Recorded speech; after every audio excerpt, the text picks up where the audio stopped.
Benvinguts al podcast de Rerefons de Garrotxa Mitjana. Aquest és el primer episodi en el qual tractaré una miqueta sobre la història general de Warhammer Fantasy a través del llibre de setena edició, que és el que tenim disponible en català, perquè, tot i que ens agrada més sisena, com ja sabeu, s'hauria de fer una feina de traducció i ara mateix no disposem del temps necessari per fer-ho, tot arribarà. Però bueno, comencem a crear una miqueta de contingut perquè aquest rerefons va ser traduït en un reglament de tapa dura, que és un reglament que no sé quantes còpies se'n van fer, no pas gaires, i per sort nosaltres en disposem d'unes còpies. Llavors, a mi personalment, a l'Albert, m'ha semblat molt bona idea de narrar-ho per tal de que molta més gent tingui accés a aquest rerefons en català, perquè al final sembla una cosa que sigui com l'os media, com arqueologia. I res, faré un seguit de parts, no sé quantes seran ni si seran gaire regulars, perquè això és un projecte bastant de passo que t'emboli, perquè al final ho estic gravant perquè per altres motius, altres gravacions, m'he comprat equip i ja posats doncs vaig dir, mira, doncs no podria gravar també una miqueta de rerefons. Doncs això, primera part de l'episodi sobre el món de Warhammer. Suposo que en sortiran 4 o 5 amb el reglament bàsic i a partir d'aquí intentaré fer també els 4 llibres d'exèrcit que varen sortir, Orcs i Goblins, l'Imperi, Nans i els Elfs, però com he dit no prometo res. O sigui que us deixo amb la primera part. Moltes gràcies i sobretot no oblideu de, si us agrada, deixar comentaris i aquestes coses perquè ens motiven a seguir, perquè si no a vegades sembla que estigui parlant per les parets, que poder és el cas. Però això, sense més dilació, la primera part del capítol del món de Warhammer. El món de Warhammer. Els ancestrals. En el principi dels temps, fa molts milers d'anys, l'antiga i altament avançada raça coneguda com els ancestrals va creuar les estrelles procedent dels seus mons llunyans i va colonitzar el món de Warhammer. Els ancestrals construïren una porta estel·lar que els permetia creuar un regne alternatiu i recórrer grans distàncies per l'espai. Ningú sap ben bé del cert el motiu pel qual aquests éssers de poders quasi divins varen decidir fer tot això, ni quin era el seu propòsit. Possiblement desitjaven crear un món que pogués subsistir sense la seva presència, o potser van tenir una premonició del desastre que estava a punt de patir la seva civilització, i les races del món de Warhammer van ser un intent per evitar-lo. Mai es sabrà. El que sí és segur és que els seus grans plans mai van arribar a donar fruit.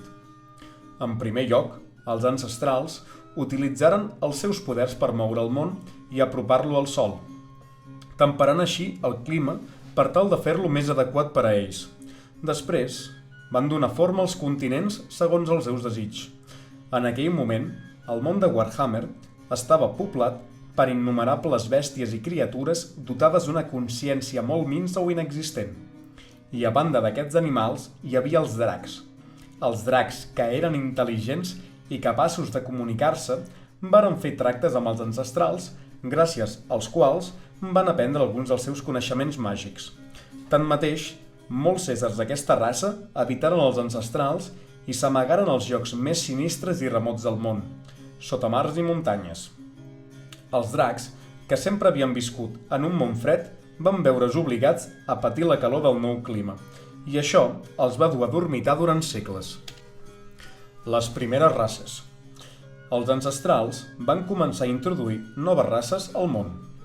La primera, la dels Eslan, era molt destra en l'utilització de les energies que dominaven els ancestrals, de manera que se'ls va assignar moltes de les tasques necessàries per construir les ciutats del seu poble, per corregir els moviments dels oceans i per crear les muntanyes a partir de la roca mare. Més tard, els ancestrals van introduir els homes llangardaix perquè ajudessin els Eslan en les seves tasques. Els guerrers reptiloides protegien les seves terres a la vegada que unes bèsties de càrrega immenses creuaven les selves primigènies i els obrers erigien les seves magnífiques ciutats, tots ells supervisats per un exèrcit d'escribes, artesans i d'altres funcionaris dels homes llangardaix. Després van arribar els elfs, posseïdors d'una afinitat natural per controlar l'energia dels ancestrals, l'energia que els homes més tard acabarien per anomenar màgia. L'illa d'Ulthuan va sorgir del llit oceànic perquè els elfs hi visquessin i poguessin estudiar els secrets de la màgia sota la tutela dels ancestrals i dels Eslan.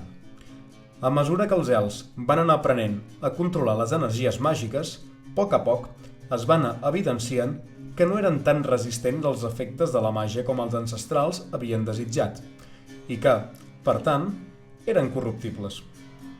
Per aquesta raó, els ancestrals crearen la raça dels nans, que havien de ser el contrapunt dels elfs, duríssims, molt fiables i, sobretot, resistents a les energies màgiques. Els van ensenyar l'art de la construcció i varen convertir-se en excel·lents artesans. Per desgràcia, però, els nans també eren proclius a la seva pròpia manera de corrupció, ja que les grans qualitats que havien de ser les seves virtuts conservaven la capacitat d'arribar a exagerar-se fins a esdevenir tossudesa, avarícia i aïllament. Les races joves. Més tard van sorgir els orcs. Molt probablement, les seves insidioses espores foren introduïdes al món involuntàriament per mitjà de les naus estel·lars dels ancestrals. Tot i que, també, pot ser que arribessin a aquest món pels seus propis mitjans flotant a la deriva pel buit espacial. Sigui com sigui, els pellverdes varen prosperar en els llocs més remots del món fins a esdevenir una espina clavada permanentment a la carn de les altres races. La humanitat va ser la següent raça a ser introduïda. Els homes no posseïen les habilitats físiques, mentals o màgiques dels nans o dels elfs, i per això sembla estrany que els ancestrals els creessin.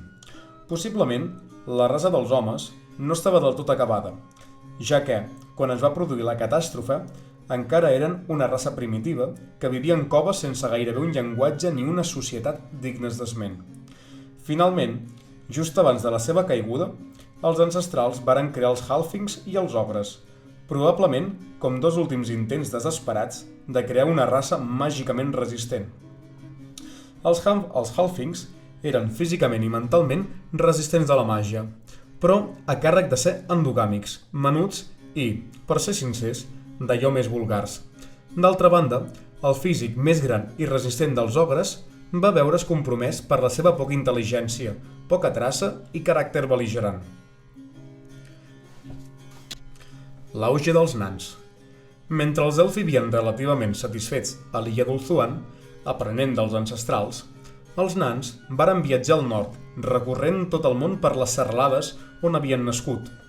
Els avantpassats dels nans vivien ben endins de les muntanyes i extreien minerals de sota la capa de terra, ja que preferien viure sota terra que a cel obert. Les seves habilitats artesanals van anar millorant a mesura que es van estenent el seu imperi, fins al punt que ningú podia igualar la qualitat de les seves armes i artefactes tret dels propis ancestrals. Els nans varen establir-se a les muntanyes a la fi del món i varen crear grans ciutats subterrànies comunicades per carreteres gegantesques sota terra, il·luminades per llanternes màgiques i decorades en plata i or. Mentre els elfs perfeccionaven la seva màgia, els nans van fer servir els coneixements dels ancestrals per crear els seus propis sabers rúnics. Varen forjar armes de gran poder i armadures indestructibles, a més de tota mena d'amulets que els satisferen enormement. El seu amor per les riqueses va anar en augment, però, en aquells temps, es conformaren amb el que tenien i amb la feina dels seus artesans, sense ni tan sols imaginar-se els conflictes que estaven a punt de succeir. La vinguda del caos. Les races no van arribar a conèixer la pau, ja que estaven destinades a sofrir una gran catàstrofe. Per raons del tot inescrutables, la porta dels ancestrals es va ensorrar. Potser la seva destrucció va ser provocada pels mateixos ancestrals, per tal d'evitar la invasió del món per part de les criatures d'insomni que habitaven més enllà del seu llindar, o potser va ser atacada per criatures incorpòries que vivien en la dimensió amorfa que s'estenia rere la porta. En una explosió de gran poder que va il·luminar tot el cel i que va fer tremolar els mars i les muntanyes, els pols van implosionar, de forma que, encara avui, aquests són entrades brugents a l'èter del més enllà. Una bola de la matèria del caos en estat pur, denominada Pedra Bruixa, fou llançada a una òrbita erràtica al voltant del món, des d'on encara continua deixant caure fragments d'aquesta roca contaminada per tot el món. No es té constància de si els ancestrals van fugir abans o després del cataclisme, ni de si varen ser destruïts. L'únic que es sap del cert és que els ancestrals van desaparèixer per sempre més de la superfície del món de Warhammer, tot i que, segons moltes de les profecies dels Slann, quan arribi el moment oportú, els ancestrals tornaran. A l'ensorrar-se la porta, el món es va veure immers en l'energia màgica i va donar llum al caos. Mentre els cels es cremaven i la terra tremolava, totes les pors i els somnis primordials de les races del món de Warhammer varen realçar-se i, en aquella conflagració màgica, nasqueren els déus foscos. Proveïts de vida pròpia per les emocions dels éssers mortals, els déus del caos van ser conscients de l'existència dels regnes dels elfs, dels homes i dels nans, i els desitjaren. Fou durant aquesta catàstrofe quan nasqueren les primeres criatures del caos, hipogrifs, quimeres, mantícores, grifs i d'altres criatures semblants poblaren la terra descendent de criatures normals deformades per les energies màgiques que emmagatzinaven el món de Warhammer. També varen sorgir els homes bèstia. Bé, homes depravats que van revertir el seu subconscient bestial i van adoptar cossos de formes que reflectien els seus desigs animals. Bé, bèsties mutades que aprengueren a caminar sobre dues cames com els homes. Als pantans del nord, del que posteriorment arribaria a ser la nació de Tilea, unes criatures intel·ligents i de formes semblant a rates van començar a excavar i a maquinar, tot creant túnels sota l'escorça del món en secret, sense ser vistes i sense que ningú conegués la seva existència. Amb el naixement dels déus del caos, va produir-se la primera gran incursió. Una host de dimonis immaterials i d'altres criatures del caos, molt més grans que qualsevol altre ésser que mai s'hagués vist al món, sorgiren de la destruïda Porta del Nord. El món es va veure inundat per grans onades d'energia màgica, gràcies a les quals les criatures infernals dels déus del caos pogueren moure's lliurement per tot arreu. Els exèrcits demoníacs van envair la terra i, finalment, arribaren a l'illa d'Ulthuan, on el destí del món acabaria per decidir-se. Si els elfs queien derrotats, el caos consumiria el món de Warhammer. Si triomfaven, el destí del món es salvaria, com a mínim, de moment. El sacrifici dels elfs. Els elfs sobrevisqueren gràcies a Aenarion i als mags elfs. Aenarion fou el primer rei fènix d'Ulthuan, conegut a les llegendes com el Defensor. Fou el gran guerrer èlfic que extragué la llegendària espasa de Cain del sagrat pedestal de l'illa Marcida i amb el seu poder va aniquilar tota una host de dimonis. Tanmateix, a l'empunyar l'espasa maleïda, que havia estat forjada pel déu de la guerra en persona, la màcula del caos va encendre la sang d'Aenarion, donant peu a la maledicció d'Aenarion, que ha perseguit els seus descendents fins als nostres dies. Una inesgotable marea de criatures d'insomni va assaltar el regne dels elfs, i tot i que Aenarion i el seu exèrcit resistiren una batalla rere altra, els més savis de la raça foren conscients que estaven condemnats a perdre la guerra. Ni tan sols les poderoses hosts d'Ulthuan podrien seguir lluitant eternament. Per aquesta raó, mentre l'os d'Aenarion, amb l'ajuda dels genets de drac, defensava l'illa dels morts de les hosts demoníaques, el príncep elf de Caledor i els seus companys varen concentrar-se en la realització d'un gran ritual màgic. Els elfs ho arriscaren tot a l'erigir un cercle de pedres místiques que va crear un vòrtex màgic que abastava el regne sencer i que va estar a punt de provocar l'enfonsament de l'illa. Aquest vòrtex va xuclar els violents vents de la màgia que circulaven lliurement pel món, de manera que la presència dels dimonis sobre el regne mortal, al quedar-se desproveïts de l'energia màgica que els mantenia, esdevingué molt inestable i va permetre a Aenarion arrasar fàcilment les seves hosts, malgrat que el propi rei Fènix va resultar ferit de mort a la batalla. Des de llavors, Ulthuan ha seguit constantment el caire de la destrucció a causa de les immerses forces que els monòlits esvaeixen dia i nit. És certa l'asseveració dels elfs que actualment el món no és tan màgic com ho fou antany, ja que gran part de l'energia màgica és absorbida per les pedres d'Ulthuan i, per tant, és impossible crear objectes o realitzar encanteris tan poderosos com els d'abans. Després de frustrar la primera invasió del caos, els elfs varen dedicar-se a explorar el món i així va ser com es van trobar amb els nans. El comerç entre nans i elf va florir, mentre els primitius avantpassats dels homes s'estenien pel món, protegits, sense saber-ho, per aquestes dues grans civilitzacions. Possiblement, una gran aliança entre ambdues podria haver acabat per crear un món prou fort com per derrotar el caos per sempre. Però no va ser així. La secessió. El príncep Malekith de Nagaraith, fill de Morathi, la segona esposa d'Aenarion, fou un dels elfs més poderosos que mai hagin existit. Va ser un general sense parangó, i els seus exèrcits derrotaren les forces del caos per tots els racons del món. Va ser amable i pacient en les seves relacions amb els nans, i va esdevenir l'amic personal del gran rei Snorri Barbablanca. Entre els dos forjaren una aliança mitjançant la qual varen poder repel·lir les criatures de la foscor fins als llocs més allunyats i profuns dels boscos i de les muntanyes. Malgrat això, al fons del seu cor hi havia una màcula que només esperava el moment de manifestar-se. A part d'estar gelós de la resta dels prínceps èlfics, Malekith posseïa una avarícia i una ambició antinaturals que el van fer desitjar el tron del Fènix per a ell. I quan el príncep Belshazzar fou escollit rei Fènix en lloc de Malekith, aquest desig va esdevenir instint assassí. Malekith va acabar acusant a Belshazzar d'adorar els déus del caos i, quan poc després el rei Fènix va ser trobat mort per emmetzinament, ningú va posar en dubte l'asserció de Malekith, segons la qual Belshazzar s'havia suïcidat per evitar ser castigat per la seva corrupció. Al no tenir cap rival capaç de detenir-lo, Malekith va autoproclamar-se rei i, per tal de demostrar que comptava amb la benedicció dels déus, va voler travessar les sagrades flames de Surgen, tal com havia fet son pare temps abans.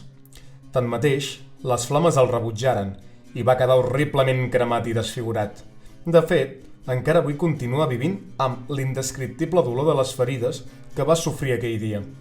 En aquell moment, es va fer evident la traïció de Malekith i els partidaris i els detractors de Malekith s'enfrontaren en una cruel guerra civil. A aquesta era se l'anomena la secessió. Fou una era en la qual els elfs s'enfrontaren entre ells i les terres d'Ulthuan esdevingueren arrasades per poderosos encanteris màgics. Els partidaris de Malekith, que tenien l'ànima enmarinada, varen degenerar fins a concentrar-se en un únic objectiu, venjar-se de la resta de la seva raça, i ningú va mantenir més viu aquell desig com Malekith, el rei bruixot. L'arrogant Malekith creia que les forces del caos podien ser controlades i dominades com qualsevol altra cosa, i considerava que el destí dels elfs era governar el món com els autèntics successors dels ancestrals.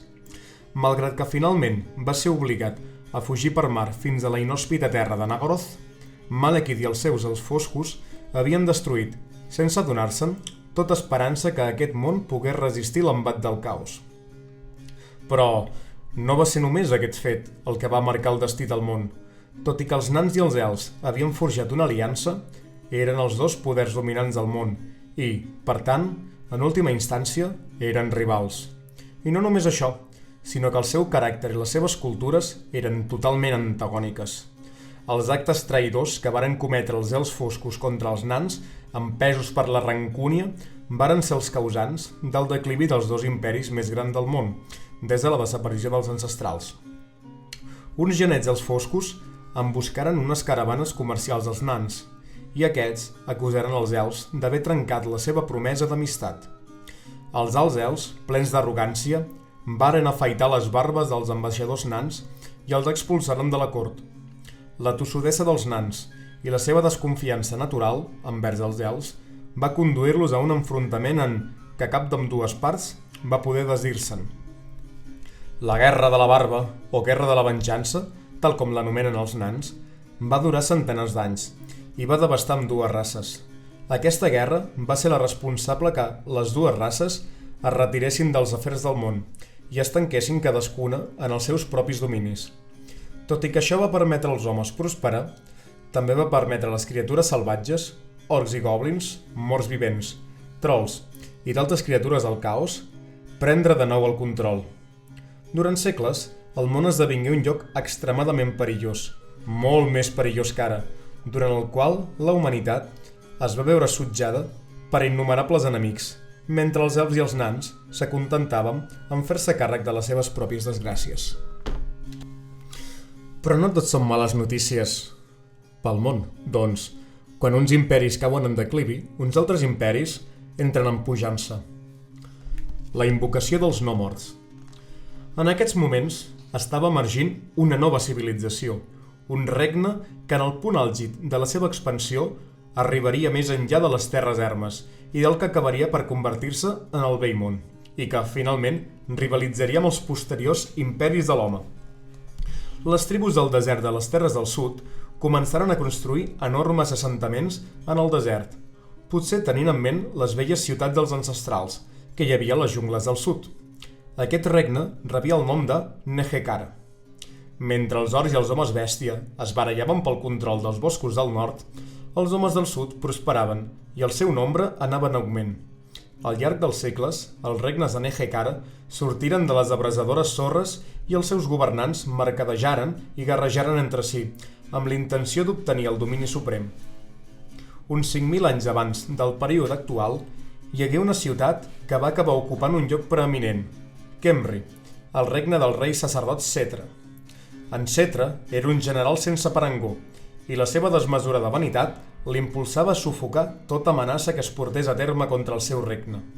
Mentre els heralds d'en Setra transmetien les demandes d'en Setra als altres reis sacerdot, el senyor de Khemri conduïa els seus exèrcits de victòria en victòria contra els seus enemics. Una per una, les restants ciutats s'uniren a Khemri o acabaren conquerides per Setra. Però hi havia un enemic que en Setra no podia vèncer, la mort. Va ordenar als seus sacerdots que busquessin la manera de perllongar la seva vida de forma que la seva glòria mai desaparegués, i aquests van idear llargs rituals per preservar la vida de llur senyor. Però, malgrat tots els intents, no aconseguiren eludir la mà del temps, i quan en Setra jeia en el seu llit de mort, van realitzar una gran cerimònia amb la qual asseguraven que preservarien el seu cos i que ell obtindria una vida immortal al cap de 5.000 anys de letargia. Durant els següents 500 anys, les riqueses de Khemri i Nehekhara cresqueren i minvaren al mateix temps que es consolidaven unes aliances i se'n trencaven unes altres, i les ciutats s'enfrontaven entre elles. A causa de l'actitud que havia mostrat en Setra, els governants de Nehekhara començaren a obsessionar-se amb la mort i la manera d'evitar que els arribés. En poc temps, gran part de la societat i dels esforços van ser dedicats a la construcció de grans piràmides i mausoleus per preservar els cadàvers de tots aquells que pretenien tornar a la vida un cop morts. Famílies senceres i els seus guardaespatlles morien al costat del rei sacerdot i se'ls soterrava amb ells per servir-los després de la mort. Junt a cada ciutat es crearen grans necròpolis compostes per edificis més grans que els dels vius i ocupats per més morts que habitants hi havia a les ciutats. En Nagash. Poc més de 500 anys després del regnat d'en Setra, un nou poder sorgia a Nehekhara. El germà del rei sacerdot de Khemri, en Nagash, coneixia els rituals mortuaris millor que ningú, però no tenia prou en preservar els morts perquè despertessin algun dia. La seva obsessió amb la mort anava àdhuc més enllà que la d'en Setra i es dedicà en cos i ànima a descobrir els secrets de la immortalitat.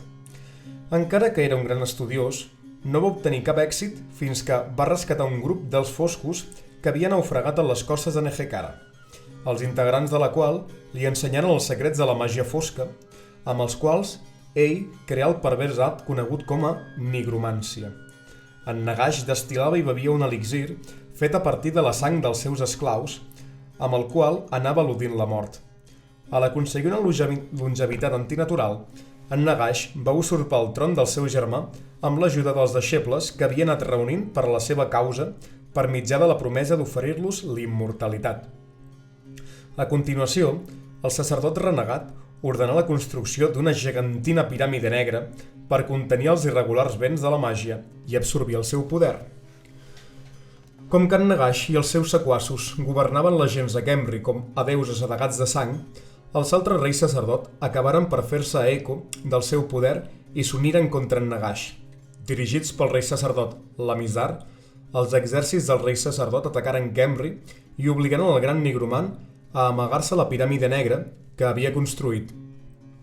Els seus deixebles van ser capturats i executats, però el propi Nagash mai no va ser trobat. Els líders de l'aliança van creure que havien vençut en Nagash i no tardaren a atacar-se entre si una vegada més, de manera que els records d'en Nagash anaren esvaint-se en el temps. El naixement dels vampirs. No obstant, la maldat d'en Nagash no podia ser conquistada amb tanta facilitat. Després de desoir els consells que li deien que no ho fes, la reina de la ciutat de Làmia, la Neferata, va agafar alguns dels diabòlics textos d'en Nagash de la càmera funerària d'aquest i va tornar a la seva ciutat amb ells. Va intentar fabricar l'elixir de la vida d'en Nagash, però tan sols ho aconseguia en part.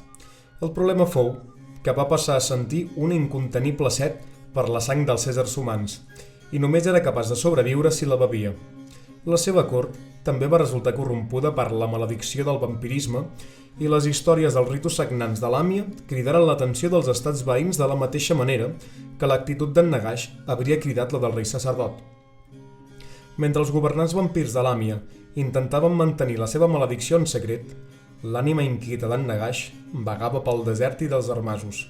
Sense cos físic i embogit, arribà fins al mar Agre i al Puig Tullit, una muntanya que s'alçava a la seva riba. Aquí trobà grans quantitats de pedra bruixa, màgia pura en estat sòlid, amb la qual va incrementar els seus poders nigromàntics. Va despertar els esquelets dels morts dels vells camps de batalla i els va utilitzar com a esclaus per construir la laberíntica fortalesa de Nagashidar. En Nagash lluità molt durament contra els Skaven, que havien estat atrets fins allà per la pedra bruixa, i amb els quals finalment va signar un pacte. Mentrestant, els vampirs de Làmia havien descobert que en Nagash havia retornat i enviaren heralds i emissaris perquè parlamentessin amb ell. De seguida, va ser evident que estaven sotmesos a les ordres d'aquest, com a esclaus sense voluntat de les seves arts nigromàntiques, i que no els quedava cap altra opció que aliar-se amb el gran nigromant. En Nagash va atacar el rei sacerdot amb l'ajuda dels vampirs, que pretenia governar de nou els súbdits que els havien deixat de banda. Les guerres dels morts. Com que no volien tornar a ser esclavitzades per en Nagash, les ciutats de Nehekhara es van unir contra la invasió dels no morts. Durant una dècada, en Nagash i els vampirs lluitaren contra els exèrcits de Nehekhara. El Khadizar, el conqueridor, el rei sacerdot més gran des d'en Cetra, derrotà l'exèrcit dels morts i aconseguí que es dispersés pel desert. En Nagash estava furiós i va llançar una plaga sobre la terra amb la qual els milers i milers de morts revisqueren i es posaren sota el seu servei. L'Alcadizar fou derrotat per aquesta nova host i transportat cobert de cadenes a Nagashizar. En Nagash va embarcar-se en el Gran Despertar i després de consumir grans quantitats de pedra bruixa va llançar l'encanteri nigromàntic més poderós de tots els temps, amb el qual enfosquia els cels de tota la terra. Arreu de Nehekhara els vius s'agostejaven i morien, mentre que els morts es sacsejaven de les seves tombes. Els Skaven de Puig Tullit s'adonaren que l'aliança amb en Nagash havia acabat i dissenyaren un astut pla per desfer-se del seu enemic. Van forjar l'espasa maleïda, una arma composta quasi exclusivament de pedra bruixa, i van alliberar l'Alcadizar, de la cel·la on es trobava. Després van deixar l'arma a l'abast del rei sacerdot i el van conduir fins a en Nagash. El rei sacerdot va tallar de socarrel la mà amb què Nagash estava realitzant l'encanteri i el Gran Despertar no va poder completar-se. L'Alcadizar s'enfrontà a Nagash amb l'ajuda de la màgia Skaven i va aconseguir destruir el seu cos. El rei sacerdot fugí de Nagashizar mentre el seu cos i la seva ment queien sota el poder de la màgia del caos de l'espasa maleïda i en arribar a la vora del riu sec s'hi caigué i s'ofegà. Tot i que no havia completat el gran ritual, l'encanteri d'en Nagash canvià el món per sempre. El rei sacerdot i llurs exèrcits, sepultats sota la terra, havien tornat a la vida, o com a mínim, a quelcom que s'hi assemblava. Després d'abandonar les seves criptes, s'endinsaren en una cruenta guerra entre si, com havien fet quan eren vius.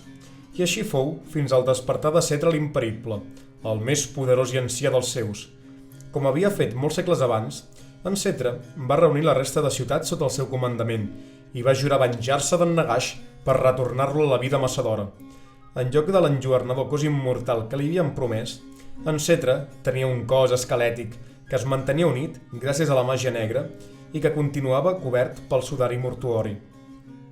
Ara que en Nagash havia estat derrotat, els primers vampirs van deixar els exèrcits dels reis funeraris. Alguns d'ells fugiren cap al nord, on les tribus d'éssers humans estaven abandonant les seves cavernes i començant a construir assentaments de cabanes, i d'altres fugiren cap al sud i l'est. En Nagash tornaria, ja que les energies de l'espasa maleïda no havien pogut acabar del tot amb ell. Amb la intenció de dominar els vius, declararia la guerra a l'emergent imperi d'en Sigmar, però aquesta és una altra història, i uns altres calamitosos esdeveniments canviarien el curs del món abans de tot això. I bueno, aquí deixem la primera part del rerefons bàsic de Warhammer Fantasy. El que us he dit és una prova pilot, a veure si agrada una miqueta, una prova d'estiu, perquè hi ha una miqueta de temps mort que no es pot pintar gaire bé. I res, espero que us hagi agradat. Comenteu què us sembla, si us agrada o si no us agrada i coses d'aquestes. I res, fins la propera.